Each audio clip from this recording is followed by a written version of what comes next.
on 5 practices. There are 5 ways of practice which will enable a person to perfect his faith. They are the practices of charity, observance of precepts, patience, zeal, and cessation of illusions and clear observation. Question: how should a person practice charity? Answer: if he sees anyone coming to him begging, he should give him the wealth and other things in his possession insofar as he is able. Thus, while freeing himself from greed and avarice, he causes the beggar to be joyful.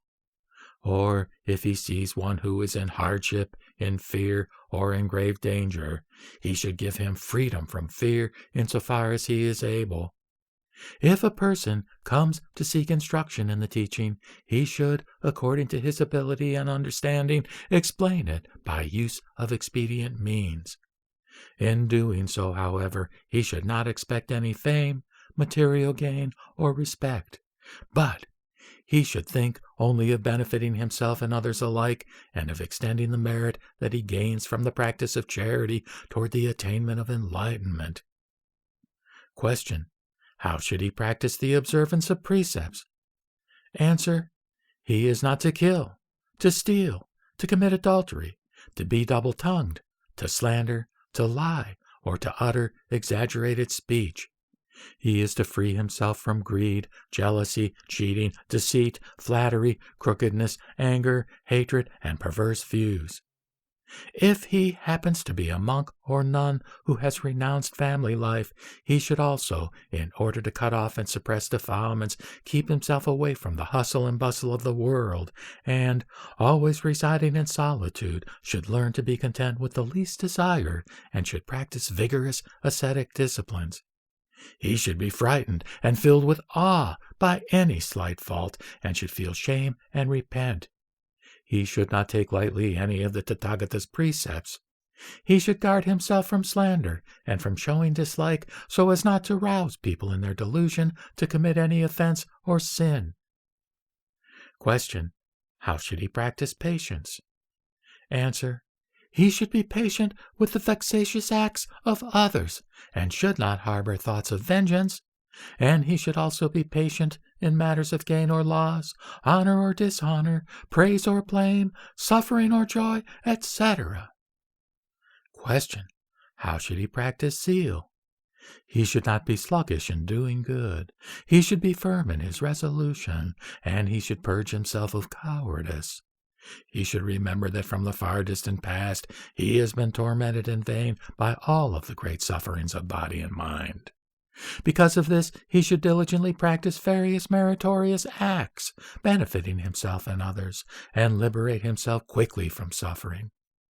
Even if a person practices faith, because he is greatly hindered by the evil karma derived from the grave sins of previous lives, he may be troubled by the evil tempter Mara and his demons, or entangled in all sorts of worldly affairs, or afflicted by the suffering of disease.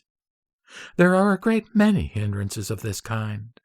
He should, therefore, be courageous and zealous, and at the 6 4-hour intervals of the day and night should pay homage to the Buddhas, repent with sincere heart, beseech the Buddhas for their guidance, rejoice in the happiness of others, and direct all the merits thus acquired to the attainment of enlightenment.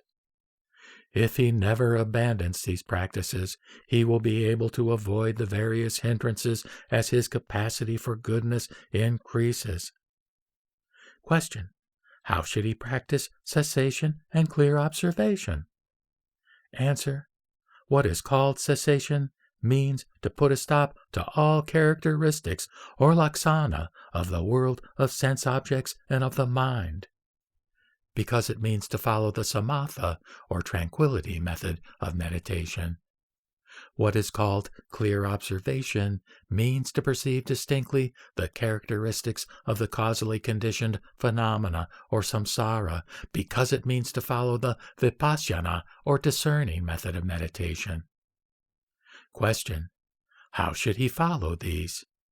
Answer: he should step by step practice these 2 aspects and not separate one from the other, for only then will both be perfected.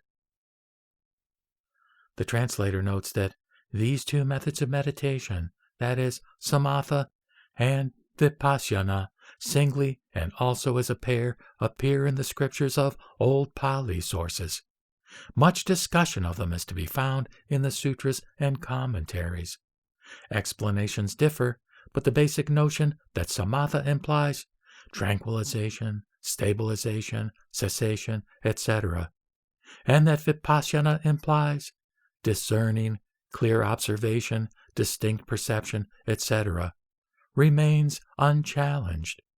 The most elaborate descriptions of them are to be found in the Chentai school of Buddhism in China.